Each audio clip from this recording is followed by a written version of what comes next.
Scary telling.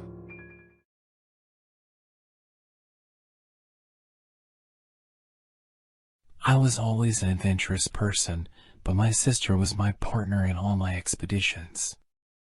She was the one who pushed me to do more, to reach new heights, and explore new depths. But everything changed when she drowned while we were diving. She always had a fascination with the ocean, and I guess it's fitting that it was her final resting place. After her death, I avoided diving for a long time, but the lure of the ocean eventually pulled me back in. It felt good to be back, surrounded by the beauty of the underwater world. I was so lost in my thoughts that I didn't realize how much time had passed. It was only when I saw the murky figure of my sister above me that I realized I should have checked my oxygen more thoroughly. I tried to swim up, but my body felt heavy, and I couldn't move as quickly as I needed to. Panic set in as I realized that I might not make it back to the surface. My sister's figure disappeared, and I was alone in the vastness of the ocean. The darkness enveloped me, and I was certain that this was the end. Suddenly, a light appeared in the distance, and I swam towards it with all my strength. The light grew brighter, and as I got closer, I realized that it was a group of divers. They saw me and immediately swam towards me, helping me to the surface. Gasping for air, I looked around for my sister's figure, but she was nowhere to be seen. I knew that what I had seen was just a hallucination brought on by my lack of oxygen, but it didn't make the experience any less terrifying. After that incident, I swore that I would always be more careful when diving. But the memory of my sister's figure still haunted me, and I couldn't shake the feeling that she was still down there, waiting for me. The experience of almost drowning had a profound effect on me. It made me more cautious and aware of my surroundings, but it also made me more paranoid. I couldn't shake the feeling that my sister's spirit was still down there, waiting for me to join her. Despite my fears, I continued diving. The ocean was still a source of fascination and wonder for me, and I couldn't stay away for long. But every time I dove, I felt like I was being watched. I would see shadows and shapes that I couldn't explain, and I would feel cold spots in the water that didn't make sense. One day, I decided to dive alone, just to see if I could face my fears. I descended into the water, and as I swam deeper, I felt a chill run down my spine. I tried to shake it off, but the feeling only grew stronger. As I reached the ocean floor, I saw something that made my heart skip a beat. It was my sister's diving mask, tangled in a piece of seaweed. I knew it was hers because of the distinctive markings she had put on it. I tried to swim away, but something held me back. It was as if an invisible force was stopping me from leaving. Panic set in, and I tried to swim up, but I couldn't move. Then, I saw her again. My sister's murky figure was floating in front of me, beckoning me to come closer. I knew it was a trick of my mind, but I couldn't resist the pull. As I got closer, I saw that her face was distorted, and her eyes were empty sockets. I tried to scream, but no sound came out. The figure reached out to me, and I felt a coldness wash over me. Suddenly, I was jolted back to reality by the sound of my breathing regulator. I had used up most of my oxygen, and it was time to go back to the surface. I grabbed my sister's mask and swam back up, trying to shake off the feeling of dread that still lingered. When I reached the surface, I realized that I had been down longer than I thought. The other divers were frantic, and they asked me what had happened. I told them what I had seen, but they just laughed it off, saying that it was just my imagination. But I knew that it was real. My sister's spirit was still down there, waiting for me to join her. The experience of seeing my sister's distorted figure under the water had shaken me to my core. I couldn't shake off the feeling of dread that lingered in my mind. I knew I had to do something to put my mind at ease, to know for sure whether or not my sister's spirit was really down there. I decided to do some research, trying to find anything that could explain what I had experienced. I read about the concept of residual haunting, where the energy of a person's death is imprinted on a location, causing a ghostly apparition to appear repeatedly. Could that be what I had seen? Was my sister's energy imprinted on the ocean floor? Despite my fears, I decided to go back down and investigate further. I made sure to bring extra oxygen and equipment, just in case. As I descended into the water, I felt a sense of calm come over me. Maybe it was the extra oxygen, or maybe it was the determination to solve this mystery once and for all. As I reached the ocean floor, I saw something that made me stop in my tracks. There was a small cave that I had never noticed before. I felt drawn to it, as if it was calling out to me. I swam towards the cave, and as I got closer, I saw that there was a small opening. I squeezed through, and what I saw inside made my blood run cold. There was a pile of human bones, and next to it was my sister's diving gear. I knew it was hers because of the distinctive markings on her equipment. It was as if she had been pulled into the cave and never made it out. I tried to swim away, but something grabbed me. I turned around and saw my sister's figure again, but this time she was different. She looked peaceful, and her eyes were full of love. She reached out to me, and I felt a warmth wash over me. I realized that she wasn't trying to harm me, she was trying to communicate with me. I reached out and took her hand, and for a moment, I felt like we were together again. Then, she let go, and I was jolted back to reality. I knew that I had to leave the cave before I ran out of oxygen. I swam back up to the surface, gasping for air. When I got back to shore, I told the other divers what I had found. They were shocked, but they helped me report the discovery to the authorities. After that experience, I stopped diving altogether. I realized that I had been chasing after my sister's spirit for too long, and it was time to let her rest. But I knew that she would always be with me, watching over me, and guiding me in my adventures.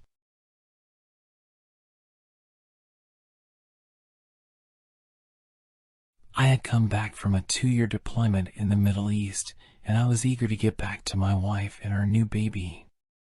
As soon as I landed, I rushed to my wife's arms and kissed my baby's forehead. But something seemed off. I couldn't put my finger on it, but there was a strange energy in the air. We drove back to our home in the countryside, a beautiful estate called Redwood. It was a sprawling property with a large house and acres of woods surrounding it.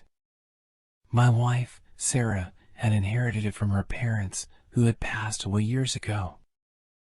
As we entered the house, I noticed that it was quieter than usual. Our baby was asleep, and Sarah seemed preoccupied. "What's wrong, Sarah?" I asked her. "It's nothing," she said, avoiding eye contact.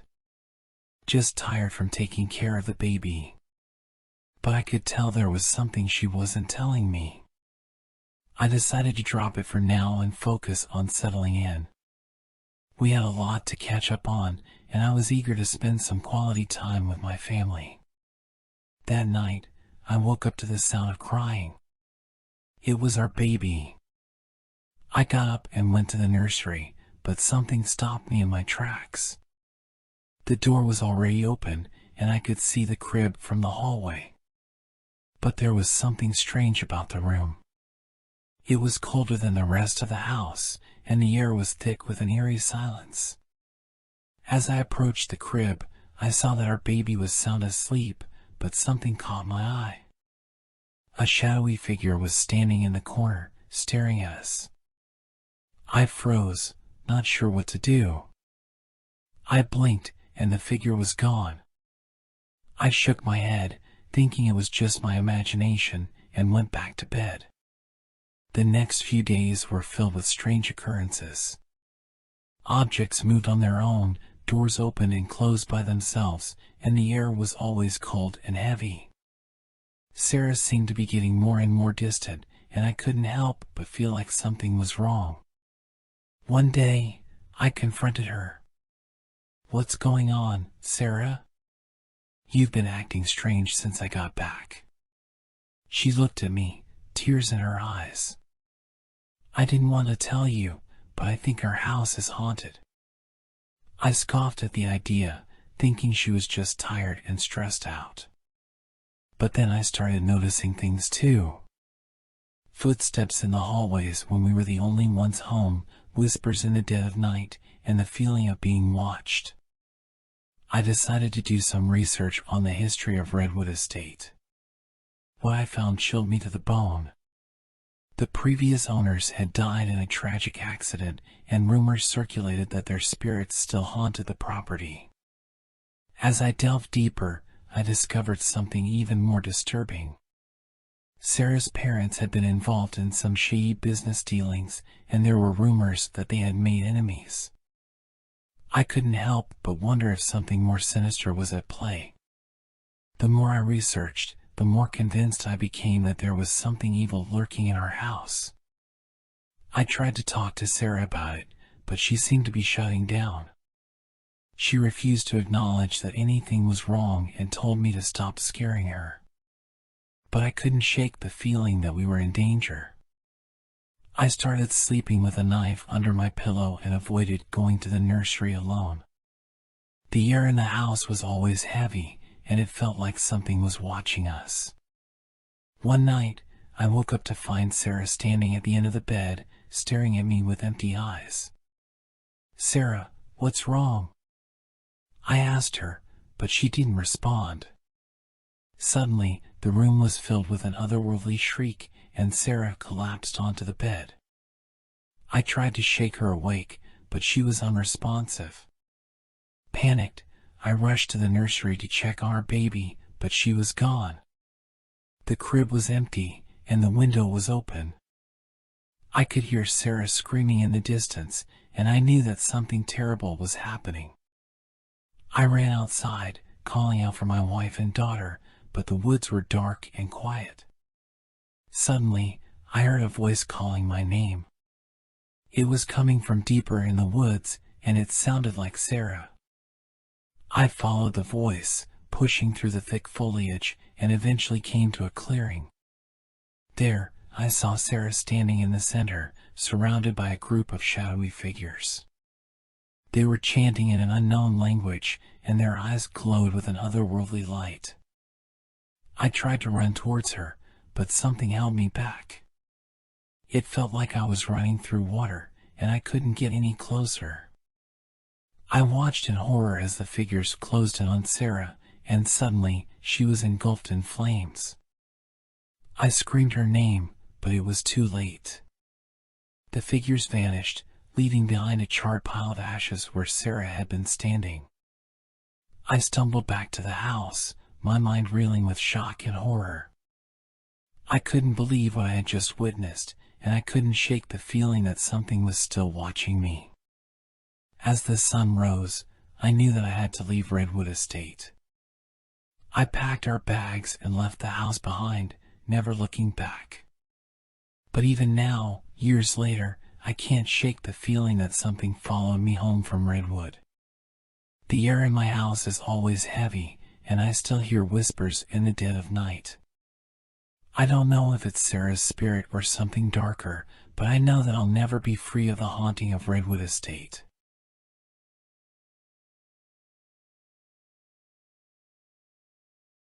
I work at a car factory, which might sound boring to most people, but I love it. I love the smell of oil and gasoline, the sound of engines roaring to life, and the feeling of creating something that people will use and enjoy. Today started like any other day at the factory. My coworkers and I clocked in, put on our safety gear, and got to work. We were putting the finishing touches on a brand new sports car that was set to be released next month.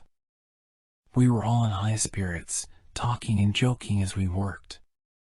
But then, something strange happened. We heard a loud noise coming from the back of the factory. It sounded like a deep, guttural room that echoed through the building. At first, we all thought it was just a malfunction with one of the machines, but then it happened again. And again. Each time, the noise got louder and more intense. We started to feel a sense of unease settle over us, and we stopped working to try to figure out what was going on. That's when we saw it. A shadowy figure appeared at the end of the factory, and it was making the noise. We couldn't make out any features or details, but we could feel the overwhelming presence of something dark and malevolent. We were all frozen in fear, unsure of what to do next. And then, the figure started moving towards us.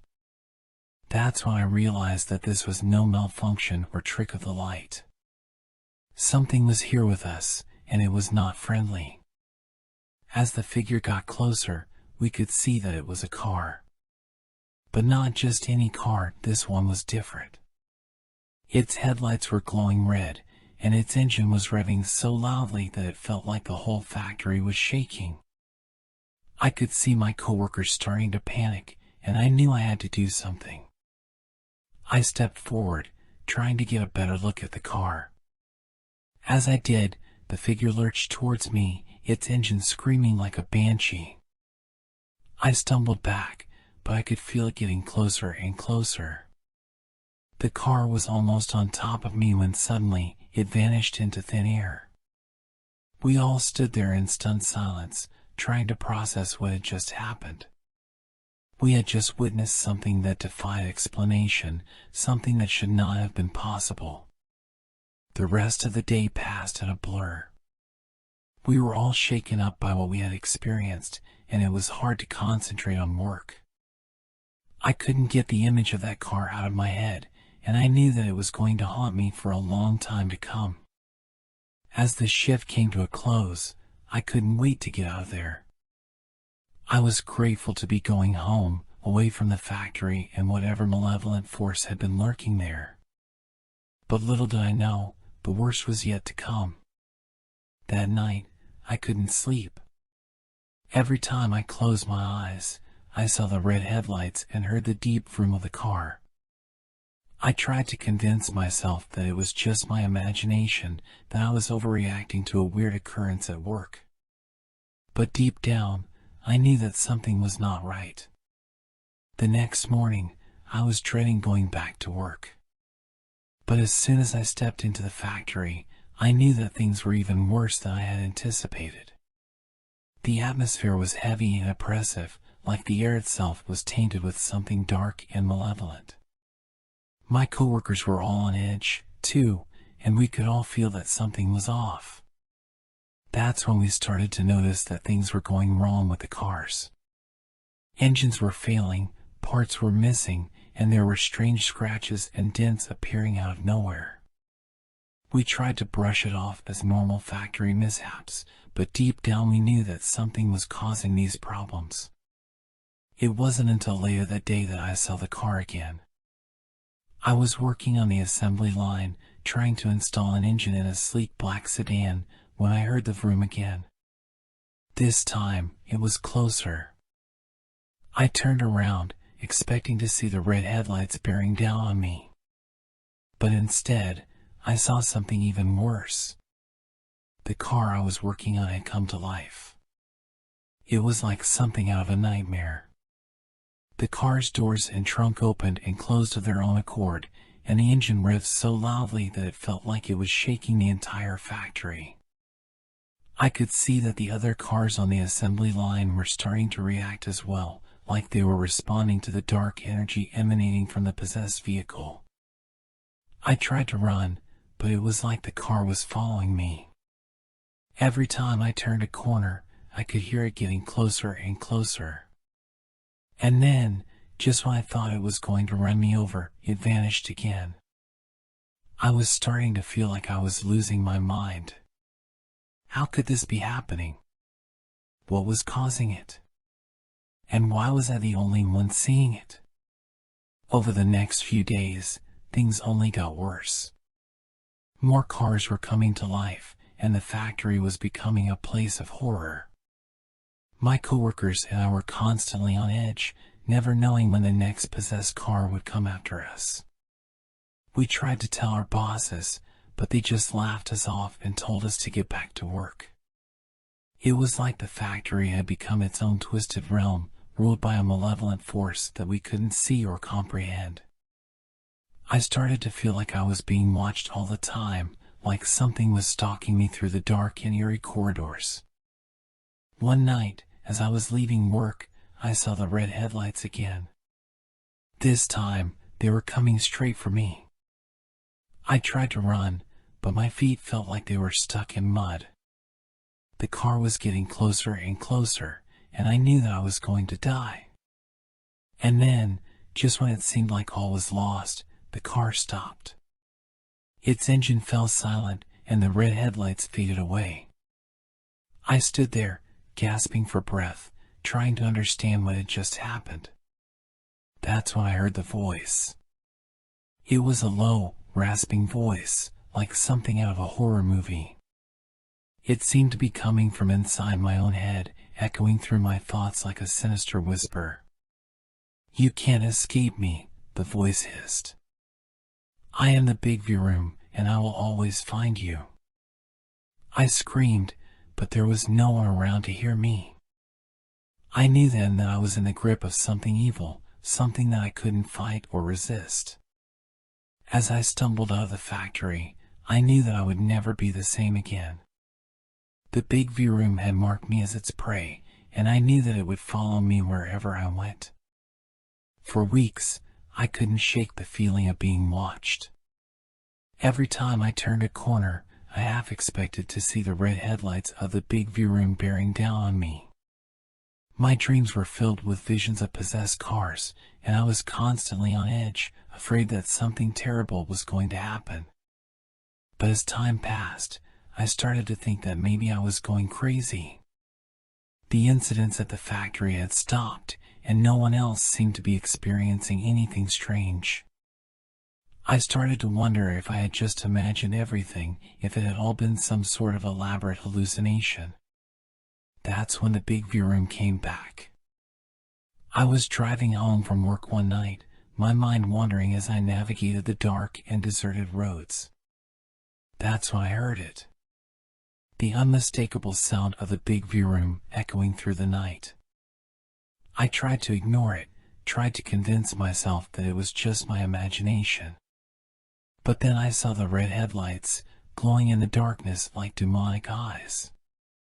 I tried to speed up, to outrun the car. But no matter how fast I went, it seemed to be getting closer and closer. The engine was so loud that it felt like my eardrums were going to burst, and the headlights were blinding me. And then, just when I thought it was going to crash into me, it vanished. I pulled over to the side of the road, shaking with fear and adrenaline. That's when I heard the voice again. "I told you I would find you," it whispered. "You can't escape me." I knew then that the Big V Room was real, and that it was out to get me. I had no idea why it had chosen me, or what it wanted from me. All I knew was that it was a force of pure evil, something beyond my understanding. I tried to tell my friends and family what was happening, but no one believed me. They thought I was making it all up, or that I had developed some sort of paranoia. I felt like I was completely alone in the world, with no one to turn to. And then, one night, the Big V Room came back for me again. I was sitting in my apartment, watching TV, when I heard the vroom again. This time, it was so loud that it felt like the walls were shaking. I looked out the window, and there it was. The Big V Room, parked right outside my building. I tried to ignore it, tried to tell myself that it was just a coincidence. But then I heard the voice again, louder than ever before. "Come outside," it whispered. "I have something to show you." I knew then that I had no choice. I had to face the big view room, had to confront whatever was waiting for me outside. I opened the door, my heart pounding with fear. And there it was, the car that had haunted my nightmares for weeks. Its doors opened, and I could see a shadowy figure sitting in the driver's seat. "Get in," the voice said. I knew then that I was going to die. But I also knew that I had no choice. I climbed into the car, feeling like I was being swallowed up by something dark and terrible. The doors closed behind me, and the car started to move. I had no idea where it was taking me, or what was going to happen. All I knew was that I was trapped in the grip of something beyond my understanding.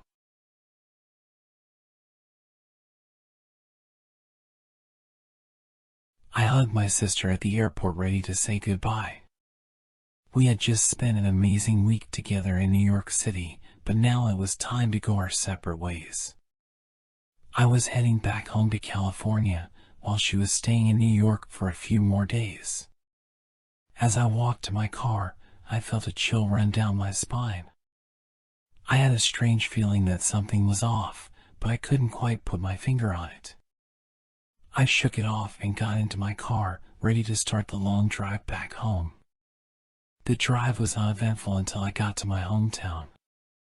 As I drove down Maple Street, I saw a house that I had never seen before.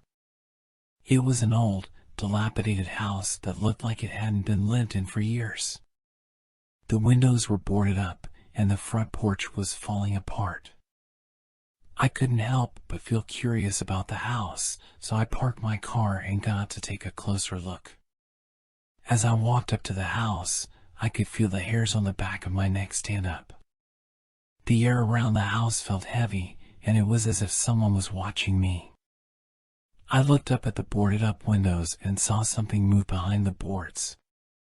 My heart started racing as I realized that someone or something was in the house. I tried to shake off the feeling of dread and fear that was creeping up on me, but I couldn't. As I turned to leave, I heard a faint whisper. It was a woman's voice, and she was saying something that I couldn't make out. I froze in place, too scared to turn around and see who or what was behind me. After a few seconds, the whispering stopped, and I turned around slowly. To my relief, there was no one there. I was alone on the street, with the old, haunted house looming behind me. I decided to leave the house behind and get home as soon as possible. But as I started walking towards my car, I heard a loud banging sound coming from the house. It was as if someone was trying to break down the boarded-up front door. I froze in place, not knowing what to do. My heart was pounding in my chest, and I felt as though I was about to pass out. I knew I had to leave the street immediately, but my body was paralyzed with fear. As the banging sound grew louder, I finally found the strength to run towards my car. I jumped in and quickly drove away from Maple Street, vowing never to return again. But as I drove away, I couldn't shake off the feeling that something was following me. It was a feeling of dread and fear that I had never felt before. It was as if the old, haunted house on Maple Street had left its mark on me, and I was now a part of its dark, twisted history. I finally made it home, but the memory of the old house and the strange, haunting whispers stayed with me for days. I couldn't shake off the feeling that something terrible was going to happen, and that the old house on Maple Street was somehow responsible. Little did I know that the nightmare was only just beginning, and that the old, haunted house on Maple Street was about to unleash its full terror upon me. The next day, I woke up feeling drained and exhausted. I tried to shake off the feeling of dread that had taken hold of me, but it seemed to be getting worse. As I got ready for work, I noticed something strange in my reflection. There was a dark shadow hovering over my shoulder, almost as if it was attached to me. I rubbed my eyes, thinking that it was just my imagination, but when I looked back at the mirror, the shadow was still there. I tried to ignore it and went to work, but I couldn't concentrate on anything. I kept hearing the whispering voice from the haunted house, and the shadows seemed to be growing larger and darker with every passing minute. When I finally got home from work, I collapsed on my bed and fell into a deep sleep. But even in my dreams, I couldn't escape the haunting whispers and the dark shadow that was following me. The next few days passed by in a blur. I tried to go about my daily routine as usual, but the fear and dread that had taken hold of me refused to let go. One night, as I was getting ready for bed, I heard a knock on the door. It was a strange, scratching sound that sent shivers down my spine. I hesitated before opening the door, but eventually, I mustered up the courage to do so. To my surprise, there was no one there. The street was empty, and there was no sign of anyone having been there at all. I brushed it off as my imagination and went back to bed. But as I closed my eyes, I heard the whispering voice again. It was louder now, and I could make out what it was saying. "Leave this house. You're not welcome here." I sat up in bed, my heart racing. The voice was coming from inside my room, and there was no one else there. Suddenly, the dark shadow that had been following me appeared in front of me. It was a menacing, shapeless form that seemed to be feeding off my fear and anxiety. I tried to scream, but no sound came out. I was trapped in a nightmare, and there was no way out. The next morning, I woke up feeling more exhausted than ever before. The events of the previous night had left me shaken to the core, and I knew that I had to find a way to put an end to this nightmare. I decided to visit the old, haunted house on Maple Street again, hoping to find some answers. As I approached the house, I could feel the same sense of dread and fear that I had felt before. But this time, I was determined to find out what was really going on. As I entered the house, I noticed that it was even darker and more foreboding than before. The walls were covered in peeling wallpaper, and the floorboards creaked under my feet. Suddenly, I heard a loud banging sound coming from the basement. It was as if someone was trapped down there, trying to escape. I slowly made my way down the stairs, my heart pounding in my chest. As I reached the bottom of the stairs, I could see a faint light coming from one of the rooms. As I entered the room, I saw a figure huddled in the corner. It was a woman, and she was crying softly. I approached her cautiously, not knowing what to expect. As I got closer, I could see that she was wearing a torn dress and had bruises all over her body. "Are you okay?" I asked, trying to sound as calm as possible. The woman looked up at me, her eyes filled with fear and pain. "You shouldn't be here," she whispered. "This house is cursed." I tried to help her up, but she pushed me away.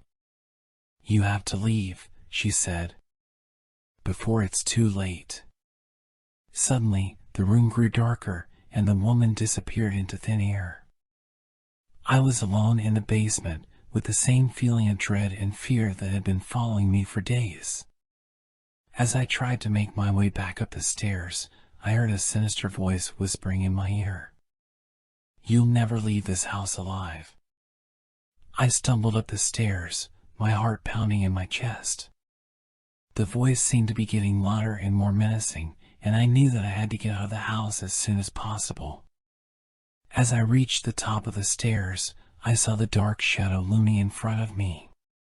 It was bigger and more menacing than ever before, and I could feel its icy cold breath on my neck.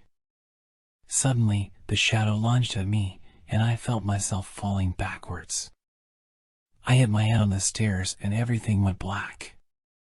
When I woke up, I was lying in a hospital bed. My head was throbbing with pain, and I could barely move my arms and legs. A nurse walked in and saw that I was awake. She smiled warmly at me and asked how I was feeling. What happened? I asked, my voice barely above a whisper. The nurse looked at me sympathetically. You were found unconscious in the old, abandoned house on Maple Street, she said. You had a nasty bump on your head, but you're going to be okay. As the days passed by, I slowly began to recover from my injuries. But I knew that I would never forget the nightmare that I had experienced in that house. I went back to my normal life, but the fear and dread that had taken hold of me refused to let go. I couldn't shake the feeling that something was still watching me, waiting for me to let my guard down. One night, as I was getting ready for bed, I heard a whispering voice again. It was the same voice that had haunted me in the old, abandoned house on Maple Street. Welcome back, the voice said. I've been waiting for you.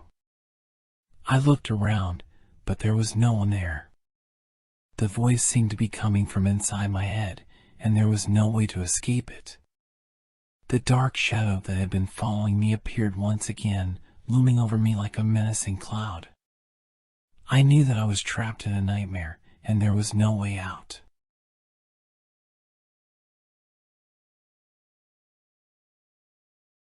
I was on my way to work when I heard about the tragedy at the mall. A woman had been pulled under the escalator and killed. I couldn't believe it. How could something like that happen? I knew I had to see it for myself. So, I headed over to the mall during my lunch break. As I approached the escalator, I saw the metal flooring that had collapsed. It was a small section, but it was enough to cause the woman's death. I shuddered at the thought of what it must have been like for her. A crowd had gathered around the escalator, and I pushed my way through to get a closer look. The onlookers were silent, staring at the broken metal and bloodstains on the ground. It was as if the tragedy had frozen them in terror. Suddenly, a deep voice shook the ground. The sacrifice has been made. Who will be next? The voice echoed through the mall, sending chills down my spine.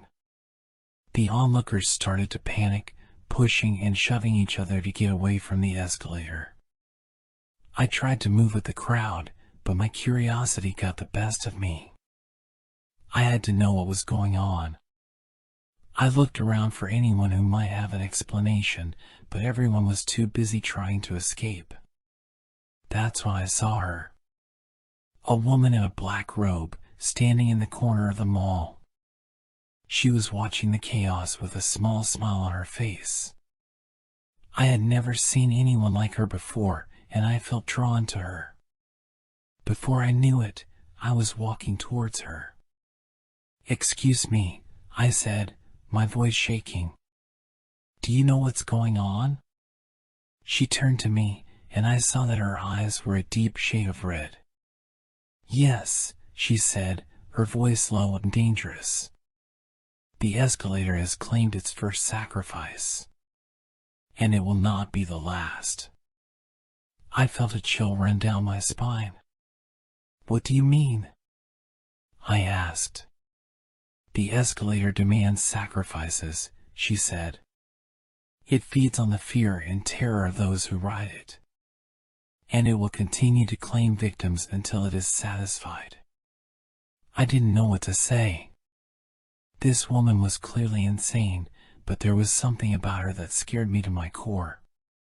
Suddenly, the ground shook again, and the voice spoke once more.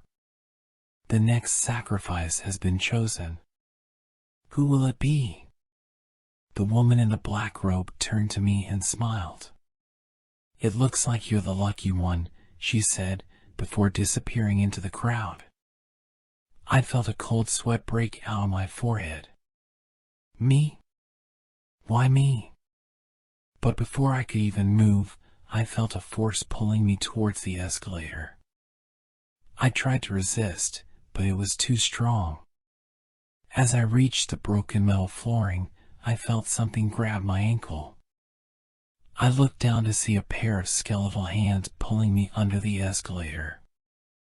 I screamed as I was dragged down into the darkness. I found myself in a dark, cramped space, with the grinding and clanking of the escalator machinery echoing all around me. The air was thick with the smell of grease and rust. I tried to move, but I was stuck. The metal flooring had collapsed on top of me, pinning me down. Panic set in as I realized that I was trapped and unable to escape. Suddenly, I heard a faint whispering in the darkness. It sounded like a voice, but I couldn't make out the words. I strained to listen, but the noise of the machinery made it difficult. Then I heard it again, louder this time. "You are the next sacrifice," the voice said. "You will never escape." I felt a wave of terror wash over me. Who or what was speaking to me? Was it the woman in the black robe? Or was it something even more sinister? I tried to call out for help, but my voice was hoarse and weak. It was as if the darkness itself was suffocating me, draining the life out of me. Hours passed, or maybe just minutes, I couldn't tell. The voice kept whispering to me, taunting me, telling me that there was no escape. But then, I heard something else. A faint scratching sound, coming from somewhere nearby. I strained to listen, my heart racing with hope. The scratching grew louder and louder, until I realized that it was someone trying to dig me out. Relief flooded through me as I realized that help had finally arrived. The metal flooring shifted, and a beam of light shone down into the darkness. I shielded my eyes, trying to adjust to the sudden brightness. And then I saw them, a group of men, using power tools and crowbars to break through the debris and rescue me. They lifted me out of the darkness and onto a stretcher, carrying me out of the mall to the waiting ambulance. As I lay there, gasping for breath, I realized that I had narrowly escaped death. But the voice still echoed in my mind, a constant reminder that the escalator demanded sacrifices, and that I was lucky to have survived. Days turned into weeks, and I tried to put the incident behind me. But the memory of the voice and the woman in the black robe haunted me, making it difficult to sleep at night. Then, one day, I received a strange package in the mail. It was a small, black box, with no return address or sender's name. Curiosity getting the better of me, I opened it. Inside, there was a note, written in the same deep, menacing voice that I had heard in the darkness. "You thought you could escape," it read. "But the escalator will always find you. It demands another sacrifice." I felt a cold dread wash over me. The voice was right. The escalator was still out there, waiting for its next victim. And I knew that I was not safe.